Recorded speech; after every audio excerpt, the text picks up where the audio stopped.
Hi, today I'm with Tej Singh. He's been a full-time property investor for just 5 months, picked up 9 properties in that period. I want to find out a little bit more about what makes him tick. He's very keen on branding. He believes that is a key plank of his success strategy. We're going to find out a lot more in this video, so stay tuned. If you're new to this channel, my name is Ranjan Bhattacharya. We put out new videos each and every week, so do subscribe. Smash that like button as well. Press the bell icon so that you get notified when we upload. So do that right now before you forget. Tej, thanks for joining me. Thanks for having me, but I brought you a gift. What is this? We're going to be twins today, like minions. We're going to be twin minions. This is your outfit for the day because you've never done a video, you told me, in a t-shirt. No, I haven't. No, I normally wear a jacket and all of that, yellow is your brand color, and we're going to talk about brand today. So okay, let's just take a bit of time out and wear this thing. Right, that's got the t-shirts out of the way. Thank you very much. I don't know whether yellow is my colour. No, it suits you. It suits you. Well, if it suits me, comment below and all of that. Let me know. But anyway, Tej. So 5 months full-time in property. What did you do before then? So I had a recruitment business for 3.5 years. What sort of people did you recruit? I recruited recruiters, marketing people, anything digital. I was doing that. Oh, right, okay. And then before that, I was in a medical marketing kind of career, well, career as a year, and I got a degree from King's College in biochemistry before. Biochemistry? Yes, okay. I was meant to be a scientist, alas. So you started off with the corporate career? Yes. Did you invest in property while you were in the corporate career? No, I only started investing, like 5-6 months ago. So 5-6 months ago, full-time, 9 properties now. What gave you the urge to quit your job?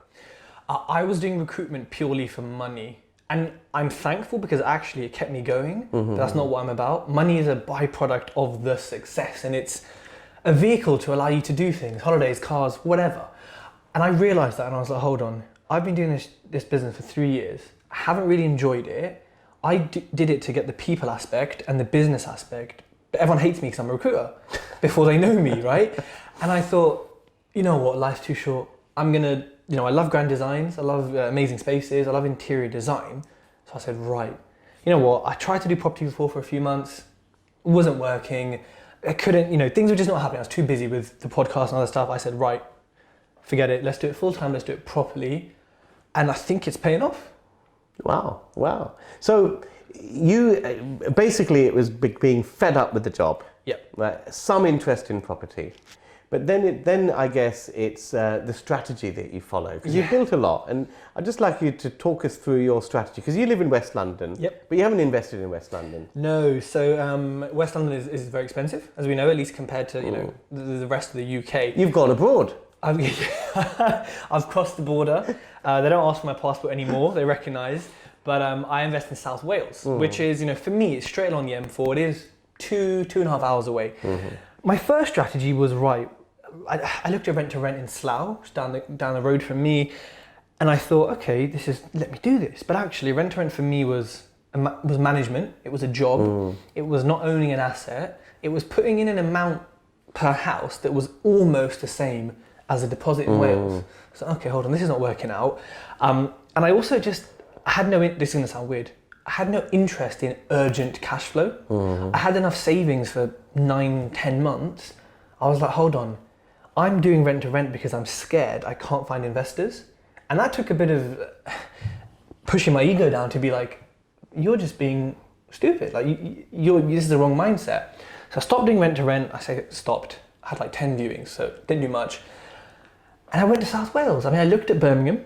It was a bit too popular, a bit too hot for me. Liverpool's too far, Durham's too far. I thought, right, let's go to Wales. Watch some people investing there. Why Wales? So you know what? I always get asked this because, especially Londoners, it's very difficult to look at, the countryside of Wales and be like... Well, it rains a lot. Listen, tell me about my roofs. Yeah, it does rain a lot. It's difficult to look at these places and say, oh, people live there, people buy there. But I've now understood the culture, right? But and why it's such a strong market. But before, statistically, it was good for rent, good for sales, high possibility of leaving little money in on buy-to-lets, and low entry prices. I started off using my own money, and I still do on occasion. And it's a lot easier when your deposit is 13 grand, not 130 grand. That's true. And I think yields or return on cash left in is all mine are 50, 60% plus, which, I mean, I don't know where I can get that 2 hours from home. So the key things I think are, I've done a video on the pitfalls of rent to rent, and I'll put a link up in the corner. But I think I agree with you. If you're going to put in all the work into a rent to rent strategy, it's the same work really to go into an asset ownership strategy. Mm-hmm. So, but you've picked your location based on barriers to entry, where you perceive a little bit of capital appreciation, Yep. and where there's rental cash flow. Yes. And if you've done 9 houses in 5 months, that either means that you have A, got a ton of cash, or B, figured out a little money left in strategy. And I guess it's the latter for you. So talk us through how you're doing that. Yeah. So it's mainly the latter, but there's definitely the former in investors. And I started off with a cash pot of 80, 90 grand myself, which I've used bits of. So look, I did start off with some cash, but for me, these 9 properties, most of them have come in the last 2 months. It's been like I'm failing. When's it going to turn the corner? When am I going to find the pot of gold? And then literally in 1 week, it was like 4 properties. Next week, 2. I was like, where will this come from? And for me, like the strategy I think is probably what a lot of people are aiming to do, and some people do, which is you buy it, below market value, you refurb it, you bring it back up to market value or whatever the ceiling price is, depending on the quality, and often that leads to pulling a bit of money out. I leave in between, the max I think I'm leaving in is 6 grand. The least I'm leaving in is like, I'm taking out a couple of grand. It's taken me 100 offers and 3 failed auctions to get to 9 properties. So when you put it like that, it kind of shows the realism. And the strategy is easy to understand. It's easy to put on a spreadsheet. I'm glad you said that actually, because I find this about, people talk about another strategy, which I think is a bit of a wasted energy, is deal packaging and all the deal sourcing. If you're going to put in that sort of effort, you might as well source for yourself and find a way to get investors to back you, because people don't say the fact that you just alluded to, which is to get your 9 deals, you've had to look at least 100 properties. And I've looked at many more yeah. have come into your sort of funnel, if you like, before you've seen 900 that you've seen, and then 9 that you've ended up and bought. I want to talk a little bit more about your investors. I'm talking about how you get them a bit later, but I just wanted to cover, what do you use investors for? Yep. The deposit money, are they in and out in no time at all? Are they in for the long term? How are you structuring things with your investors? It's a bit of everything. So out of the 9, I'm holding 7 and I'm flipping 2, just to basically get some cash flow and also have money to pay the investors back if there's money left in. So I use investors for the deposit. I use investors for the refurbishment. I use investors for, one loaned me sort of 60 grand or so. That covered the whole purchase price.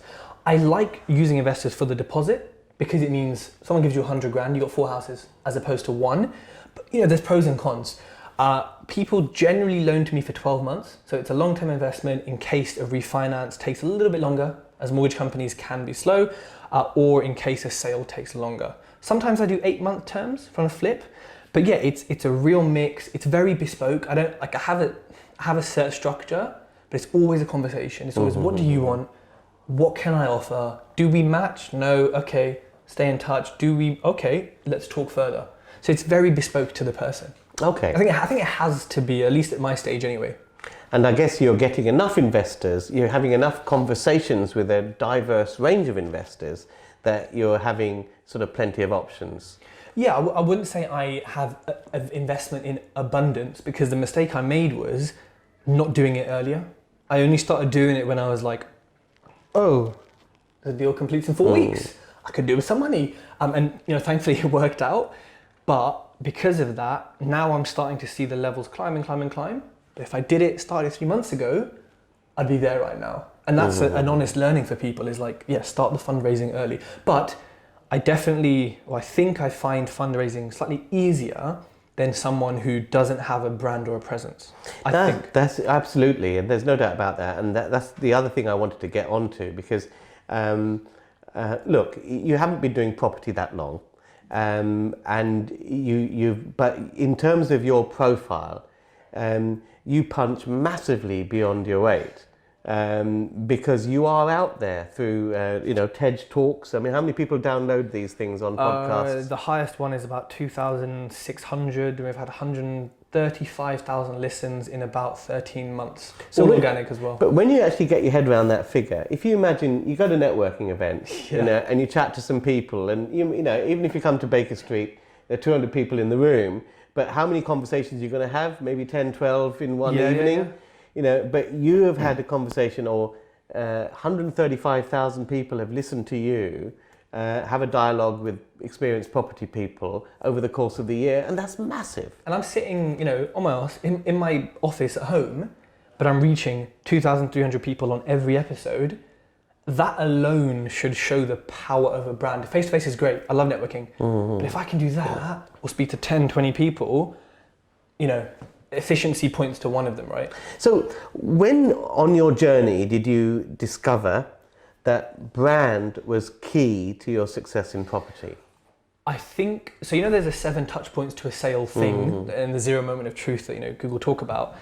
And I think when it comes to property investment, the courses and stuff will teach you, look, first one is, they see a post on Facebook, second one is coffee, third one is WhatsApp message, it's all kind of manual. What I kind of found is when I put a thing on Instagram saying looking for investment on Instagram story, right? So it's fleeting, it's not a proper post.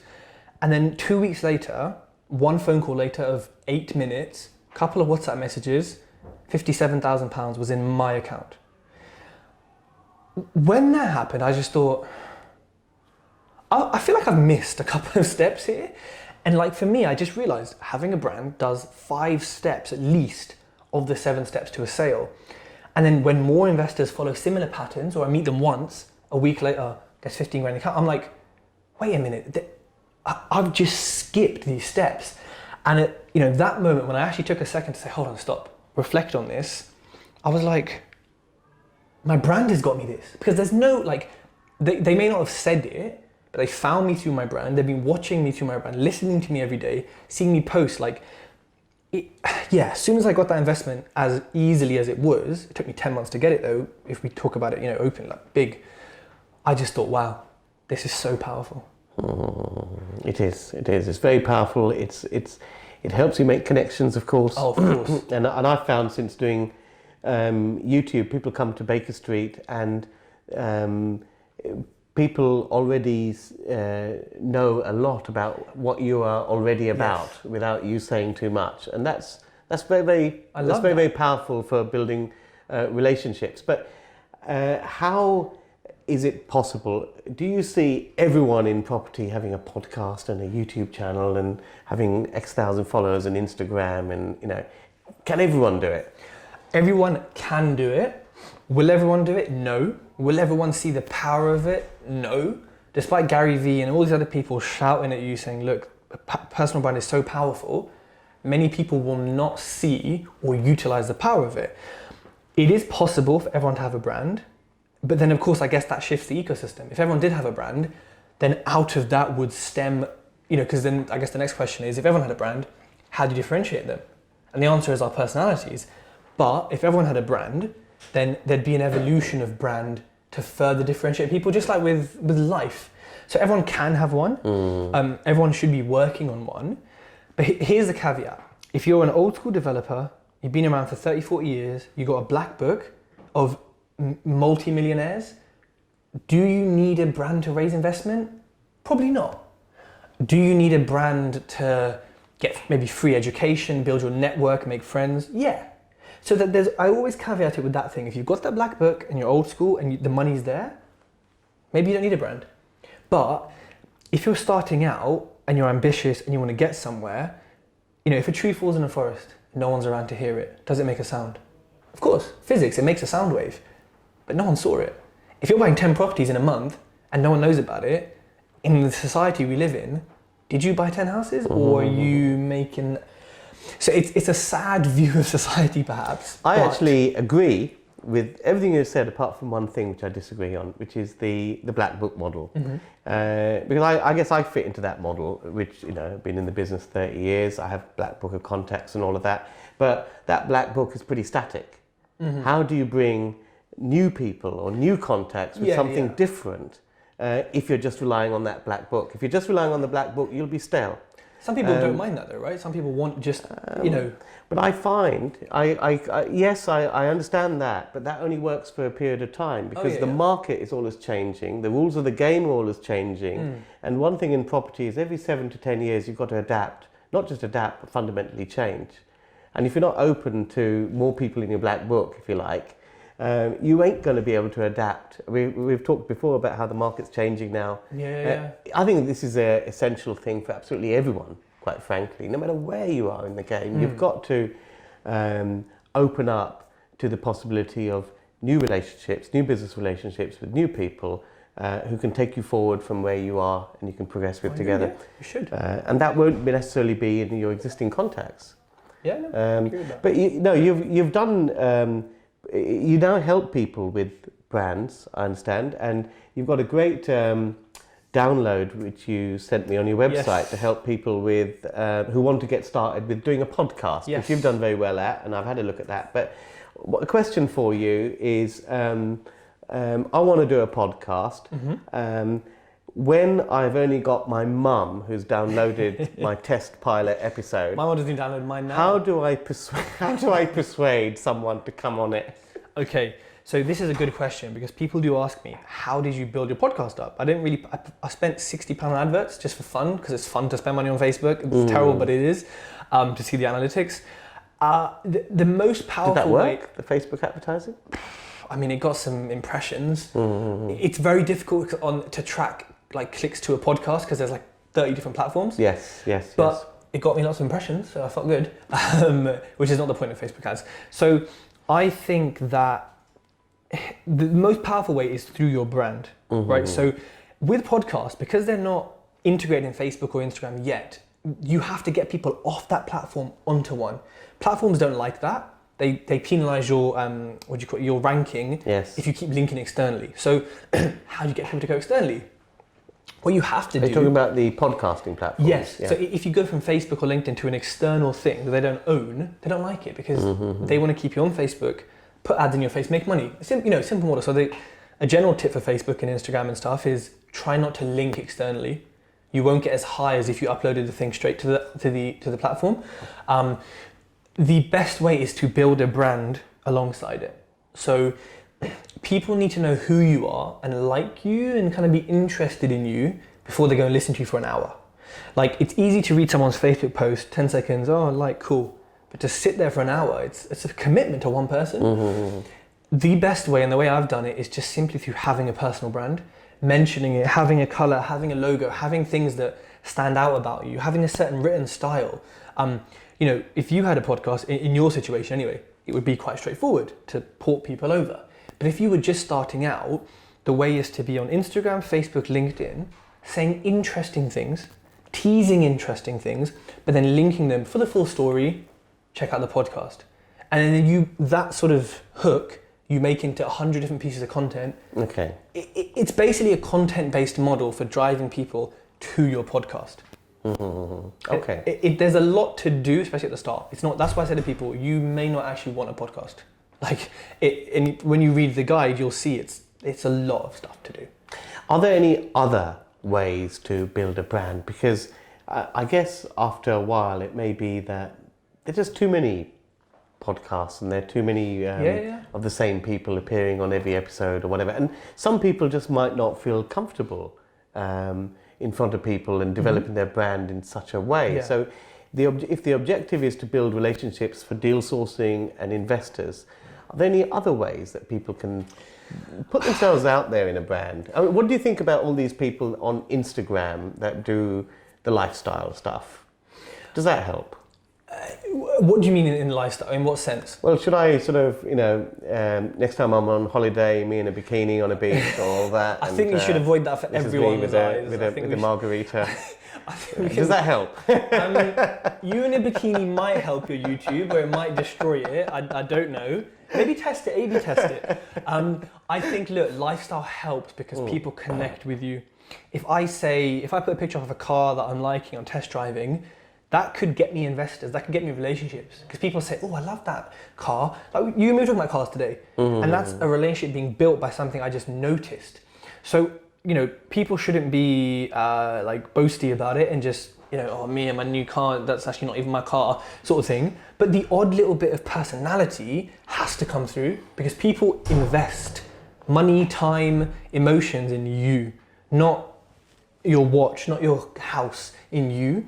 But you still need to show them that you have interest. You're a human, you're not a robot. Don't be like corporate, stiff upper lip, suit and tie all the time. You know, this is my brand, blah, blah, blah. It's boring. No one wants to watch that anymore. So definitely show lifestyle. You don't need a podcast to build a brand. Many people have great brands, don't have podcasts. Many people start podcasts and shouldn't because it's just doesn't suit them, or they're not going to put the effort in to make it something sort of high value. But you know, you said people may not feel comfortable. I think when it comes to a brand, for me, it's black and white. You just have to become comfortable on video, on audio, on writing. Like, if you're a better writer, then write more. But videos, the algorithms love videos. People love videos. They're watched more than like things are read. So I always say, look, just get comfortable with it. You know, 30 years ago, you weren't a property developer. Now you're huge. Okay. So same with branding. Just become good at it. Like learn it, because there's no middle ground. Like just be good at it. Get out of your comfort zone. Anything else, like, oh, I don't feel nice on camera, is an excuse. Just become good on camera. And there's many ways to do that. What about content creation? Because a lot of people say to me, you know, I've just started out in property. I just don't have anything that. What do I say to people? Yes, so I get this a lot. So people who are just starting out, are you looking on Rightmove? Cool. There's a picture there, there's a video there, there's a few blogs there. Are you making offers and getting rejected? Yeah, you are. There's 10 bits of content I can think of already.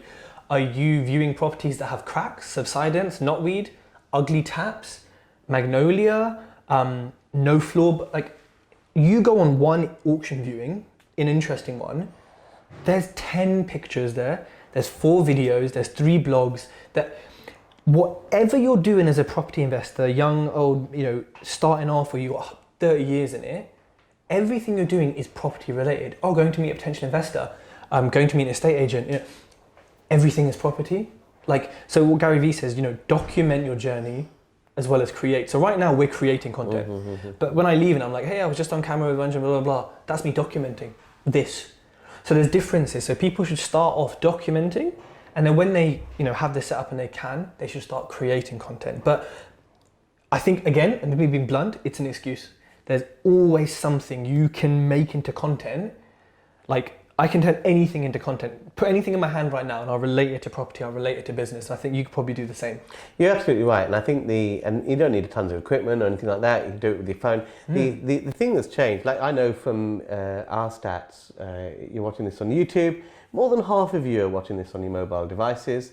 And you're probably watching this in some off time that you can't really use for anything else. You're scrolling through, doing some stuff on your phone and all of that. So you're utilizing that downtime in a more efficient way. Yeah. So it's not as though, may not be that someone's taking time out like they used to do to watch TV at a show at 9 o'clock at night or something like that. This is just off time. So small pieces of nuggets that we all come into contact with nuggets of information every single day that's useful to other people if it's just packaged right in a consumable way. And that's basically what you're talking about. Yeah. But so the reason for doing all of this at the end of the day is that it gets you people to work with, either deals, either new opportunities, new people to do business with, people with funds. Can you just talk us through or give us some examples of someone that's come from listening to you on podcast or something like that, and then you've done some business with them? Sure.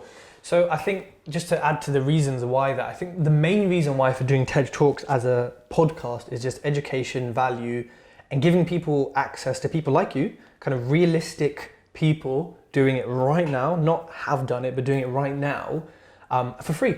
And that's kind of why Tej Talks started, and that's why I still do it, because... Where do you get the name from? So, well, after I started it, this company called Tej Talks started doing some Never stuff. heard of them. Yeah, Are they big? People said, yeah, people. They never I last. think they're small fish. Yeah, I think they're small fish. So, but I mean, I'm obviously the original. An example. Okay, so there has been. Let's look at investment. Okay, so 2 guys have been listening to me for 6 months. Never spoken to me in 6 months. I don't even know if they follow me on Instagram for 6 months. They've been trying to get into property for 2 years, looking, viewing, just didn't happen. Cool. So then I put a post out on Instagram. They responded saying, hey, it was an earn and learn. So people come on site with me, they get access to my team, they get access to my knowledge, all sorts of stuff basically, so that I hope after a few weeks, they can go buy their own properties. So it's kind of like they earn money off me, but they also learn from me. So I said, hey, I'm opening this up looking for, I think it was 60,000 or 40,000. Had a chat. This is the one where we had one chat, on WhatsApp, 8 minutes, and then £57,000 in my account a week later. And then finally we completed on it a week ago. So it took a few months, but they'd built up the 5 touch points. They did 6 before they invested in me. And for me, yeah, that's only £57,000. But if I was a London investor, I'd be asking for £570,000. And proportionately, I don't want people to hear this and say, oh, but I'm looking for 200 grand, you only got 57. That's because I only wanted that much. If you want a higher amount and you ask for it, you can get it.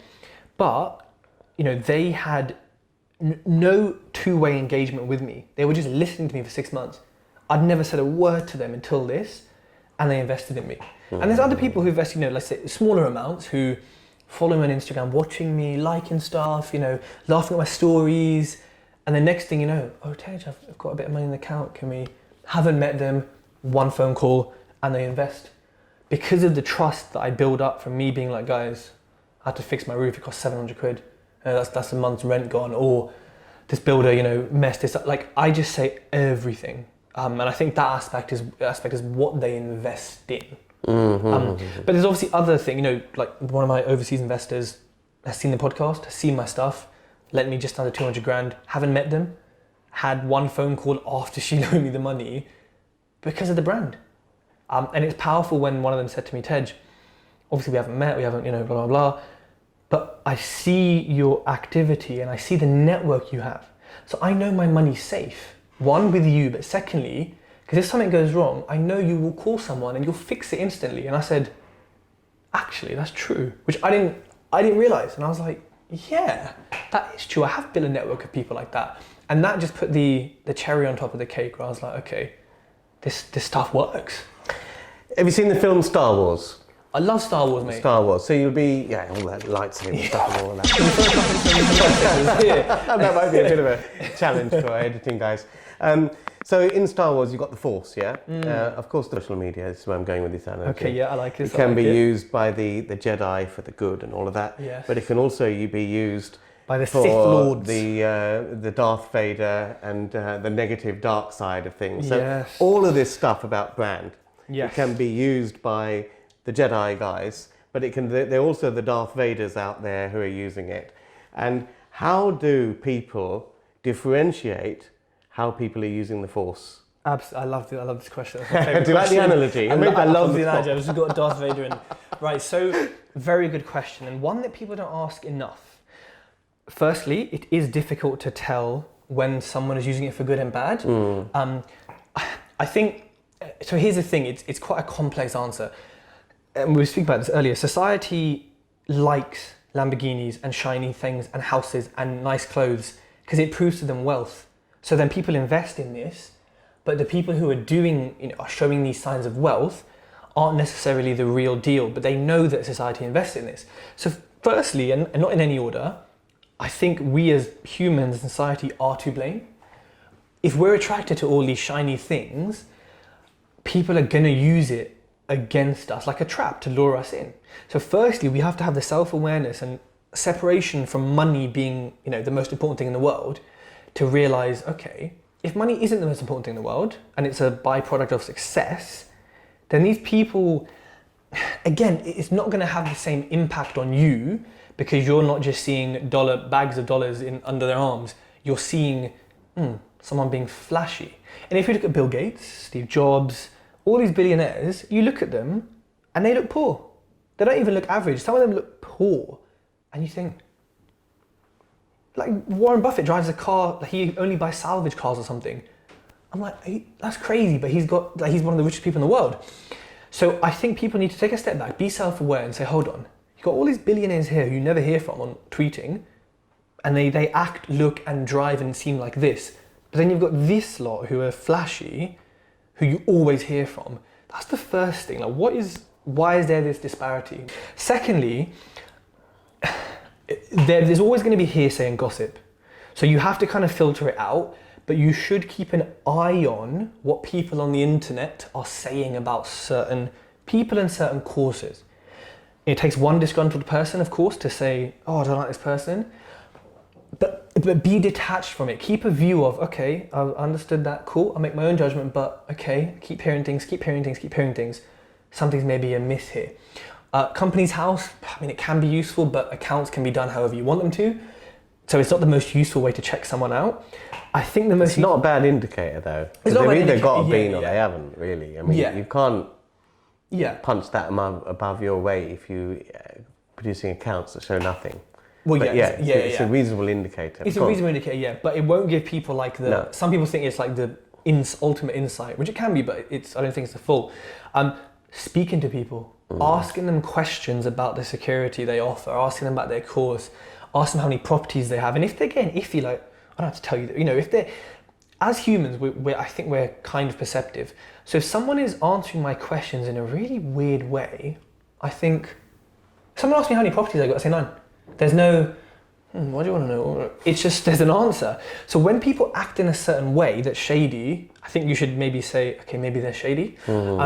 Secondly is like, look at what they're posting. If they're always on holiday and it's always their watch and their car, aren't you a property investor, mate? Where's your properties? What am I investing in? So look at what they're showing you, because you want someone like us, for example, who shows the properties, who does tours, who talks about property all the bleeding time.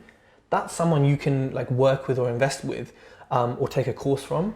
I think you're right. I think when I kind of find myself watching and listening to people, I just hate it just doesn't gel with me, here's my car and all this sort of stuff, and the flash stuff.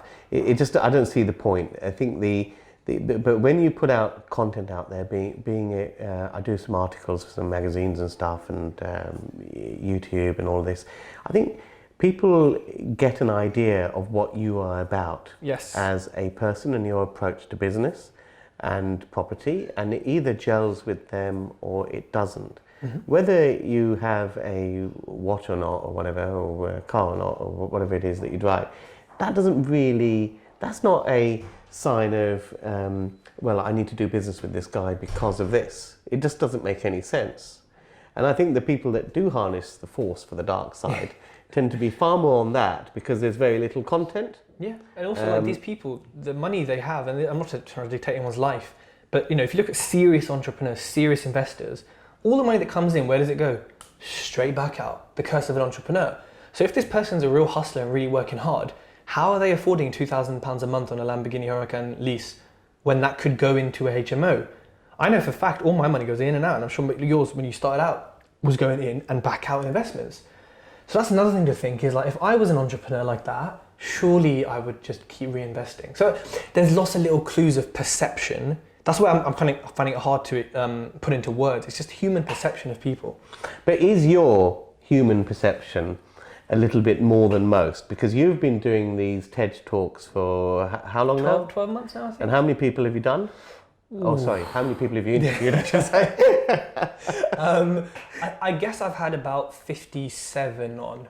And that's 57, and all reasonably high-profile folks and all of that. So you've hung around with some interesting characters, which you may not have done so if you hadn't had this profile. I wouldn't have. So hasn't that increased your perception far beyond the average person? Yes, I think it has, and I think it's difficult, for me to still answer that question of how do people tell, because I have the bias of that benefit.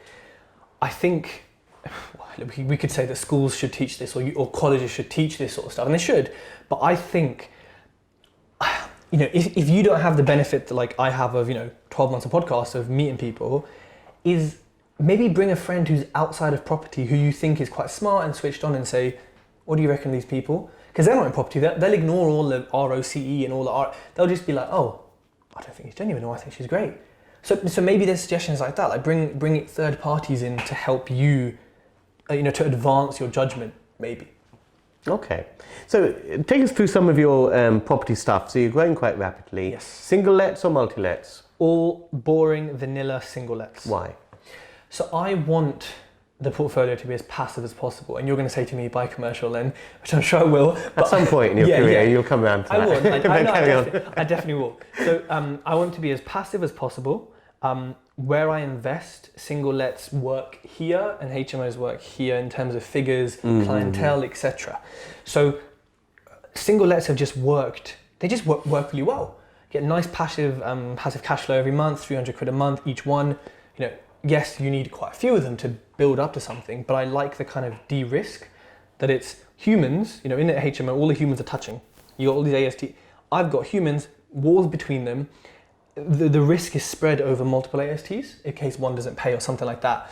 I'm looking at HMOs, one or two, but my main thing is blocks of flats. I want the HMO, but the humans are separate. And of course, you can have some great multi-unit deals. freeholds. Yeah, there's lots of the benefits of multi-unit without with the maintenance and management of single let.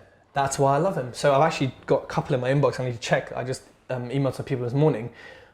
So my strategy, and we actually just had this, is like Italian food. I want the path, I want the maximum quality for the sort of minimal effort. I want the path of least resistance to the most result. And that's not to mean I'm not going to work hard on the way. Of course not. I'm like, busting my ass every day working hard. But, if someone brings a HMO to me or I spot a property that could be a HMO, will I say, oh, no, I'm only buying single lets now? Hell no. I'll do the HMO. I'll build on land. If I can find land right now that works in my area, I've got the team for it. They build houses, my team. I'll build on land. So we're in October 2019. Do you see the market changing over the next few years from what it's been? Ooh, good question. Yes. How? I don't know how. I mean, listening to what you said and what others said about like there being a potential dip, I see that. I tend not to get like too much into where the market's going to go. So I try and future-proof the portfolio by being very conservative on end values and being, overestimating or refurb costs, ensuring that when I talk to investors, I say, look, this is the market now. In 6 months, could be this. Here's the contingencies if it doesn't go right.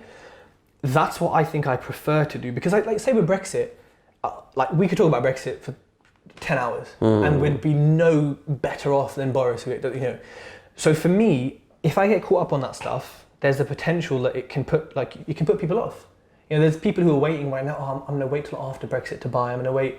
When the hell is Brexit even happening? What even is, we just don't know. So because of the uncertainty, I don't tend to think about it. I tend to just proof my portfolio for the future, protect my investments for the future, and then speak to someone like you, to be honest, who educates on the cycle of things. Are you factoring in the uncertainty into the prices you're willing to pay for property up front? Yes. So I think it's part of my offering. It's part of what I factor in, a certain percentage less. But because I get the deal so cheap anyway, even if I was to chip, let's say 7% off all of my end values, I'm only going to leave in an extra grand or maybe two. How are you sourcing them cheap then market? Relationships with estate agents, auctions, being persistent and pestering everyone through property traders who have been watching me and making sure I'm a good buyer, who are now just sending me deals off market. They make 15 grand, I make 15 grand, everyone's a winner. But they get a quick sale off me. There's no market, stuff, we can do it in 2 weeks. But the main thing is just people, relationships with estate agents, with property traders, with people who can introduce me to people who could have deals. I mean, my podcast, estate agents listen to my podcast. I've met agents and they're like, we were just talking about you in our meeting. I was like, well, get me some more deals then. Like, so yeah, it's all about people and persistence. That's my simple answer. It's how I get deals. Okay. Do you see yours? I know you mentioned that you haven't really sort of planned in too much change over the next few years, but do you see yourself having to change your strategy over the next few years? Or do you think you can rinse and repeat for a good few more? I think that I can rinse and repeat for a good few more, but I'll have to adapt. Either leaving more money in and working with investors and saying, look, here's like a partial investment for you, I'll pay you back over a few years, or I just start flipping for a year, or I flip a lot more than I hold, or I have to buy even cheaper, or I think I can do the same strategy with some adaptations, depending on what the market's telling me. My strategy will evolve into blocks of flats, into commercial. Yes. Once I find an area which I think is suitable, it will evolve into other things. But I like single lets. Like, I know people say, oh, they're boring, but I like them. But how many is enough or too much? Because everyone has this point where there's enough, and it is worth coming up with simpler assets to manage at the end of the day. When do you think that you'd reach that stage? I think it will be... See, for me, it will depend on personal experience. If I find them difficult to manage, then it will be sooner rather than later. But I could have no trouble. I could have hands-off management. And in that case, it will come later on. But I'm already looking at commercial units. I'm already viewing them. I'm already just sort of talking to people like you, just, putting the feelers out, doing my thing. So it's there. It's not here. It depends on how the management goes. So has that helped you then, doing the Tej Talks and talking to so many people? I guess from the time I've spent with you, I think that for someone who's just started relatively recently, you do have a few long-range ideas, which are probably ideas which a lot of people starting out haven't really thought about or even started to crystallize in any form. Do you find? I mean, do you think that you have an end game? What's your end game? Ooh, that's a good question. Do you want to be 60 running a portfolio of... No, but when I'm 60, I will still have the portfolio, but I hope my kids, will get off their arse and be looking after it, or someone will be looking after it. For me, the end game is probably within 10 years of property. So my original goal was to retire by 30, and that means about 20 grand a month passive income. So that's going to happen. I'm 26 now. That'll happen before 4 years. So for me, I have other businesses, like a restaurant, like a garage, like a marketing agency that I want to launch with the kind of security of having a property portfolio. So for me, property is not till I'm 60, it's not till I'm 40, it's sort of till I'm mid 30s. And potentially I'm gonna get to a stage in a couple of years where I'm like, I'm making all this money, I'm just gonna be a bridger and just charge expensive rates, because bridgers make so much money, why not? So who knows, but I have goals and targets, but I'm flex, I'm open, like I'm not stuck to one thing or one way. I'm just chilled about it. I hope people see that I am chilled about it. I have 4 exits on every property. I do my due diligence. That's good. But I'm just chilled with it, because have fun, right? You got to have fun with it, really. That's the whole point. Yeah. So how do people get in touch with you? So if you type in Tej Talks into Google, you should find me straight away. There is another Tej Talks, but look out for me, it's yellow. Tej-talks.com, tej.talks on Instagram, Tej Singh on Facebook and LinkedIn. And if you see anyone wearing this t-shirt, it's me or it's Ranjan, so come say hi. So you've got the Tej Talks, and when you go on the podcast, you can download the entire back catalogue of everyone that you've done. You can go through and download them, yes. Yeah, so it's ideal if you're going away on holiday and you're Instagramming yourself, you can be listening to Tej Talks. And you're on the podcast as well, and you'll be on it very soon released, so people will be able to listen to you as well. Brilliant. Listen, thanks for joining me. No problem. By the way, finally, what sort of restaurant are you going to open up? Italian. Not Indian? You know what? I probably will do Indian as well, but Fusion? Oh no, I'm a very traditionalist when it comes to food. I want proper Italian food. I don't care if the restaurant makes no profit. I want to hire people who are homeless, people who are down on their luck, and be like a social enterprise. There's no one that does a lasagna samosa. I don't know if that sounds horrible or lovely. It's like you in a bikini. I don't know which. I don't know which one I'd prefer. On those images, I think that's all for this video. If you like, do subscribe and comment and all that. Comment, tell us what you think. Do you like this t-shirt, or should I go back to my jacket look? I don't know. But look up Tej, he's great. He's one to follow. He's going to be doing some great stuff. And see you guys in the next video. Happy investing. If you enjoyed this video, hit the like button. If you're not a subscriber, what are you waiting for? Subscribe, hit the bell icon. As soon as we upload, we'll let you know. And enjoy these. They're all dedicated to helping you be more successful in property. Happy investing.